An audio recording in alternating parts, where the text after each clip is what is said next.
What's going on, champs and champettes? It's FireMonkey here, and let's be completely honest, the NPC on the map Gunnar, even though they're a boss NPC that drops a mythic weapon, they aren't that hard to actually defeat, and it might actually be because, you know, the Gunnar's actual Stinger SMG has a lot of just knockback to it normally, so even the NPC boss itself doesn't know how to use its own weapon. But of course, we're not here to ramble on about weapons. No, in fact, what we're going to be talking about in today's YouTube video is some brand new variants that are being worked on for the actual Gunnar skin, for it to maybe release in a future battle pass or the item shop, or maybe even the Fortnite crew. So without further ado, let's just get right into all the juicy information you guys want to know about. So firstly, something I'm not going to be able to showcase is going to be the masked variant. And now I'm not even able to get a render or anything made of this. I mean, of course, you know, we could make our own masked variant here. We could go into Blender, we could upscale a giant IO mask, plop it on the skin, call it a day. But truly, we don't know what the mask is going to look like. However, the Gunnar skin in the V19.30 update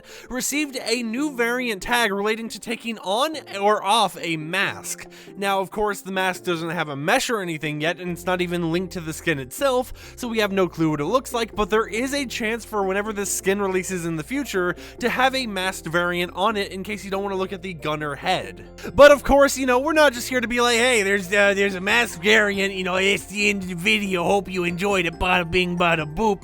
No, because there is something else that got added in the V19.30 update, and you probably already saw it in the thumbnail, and it is the new color variants. Now, I'll have a showcase at the very end of the video. However, something I want to mention about these colored variants is that they have just, you know, placeholder names. They're just based on the color itself. So there's white, brown, and green as the color names, and then of course, you know, the black default one is just called default. However, something I want to mention here is that it's very interesting they're adding these variants to the skin's TBD ID, and what this makes me think is that maybe it's going to be an actual skin in the near future, especially since the Gunnar NPC doesn't use any of the variants as it currently stands. And a lot of people have been speculating over on Twitter that maybe these variants are going to be, you know, a future crew pack. Maybe this skin's going to be a future crew pack skin, because in the past, if you guys remember correctly, we ended up getting the Cube Assassin as a crew pack skin. And now the one thing I want to mention here is the difference between this skin and that actual crew pack skin from a while ago is that in the crew pack, when we got it, we actually ended up getting less than what the Cube Assassin actually had, because if you guys remember,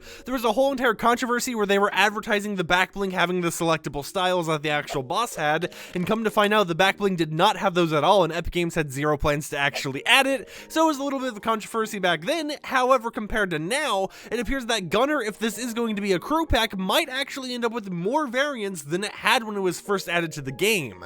So of course, I want to know in the comments down below, what do you think about this? Do you guys want Gunnar to be a crew pack skin? Do you want it to be a battle pass skin? What would you like to happen with this skin? But I hope you enjoyed today's little short YouTube video where we talked about Gunnar and tried speculating over what it might be. Personally, I would be completely fine if it's a crew pack skin. If it was an item shop skin, I probably wouldn't buy it. However, if it's a crew pack or a battle pass thing, I'm 100% down for it. So without further ado, let's go ahead and roll the final bit of the video, which is the actual showcase of all the different colored variants.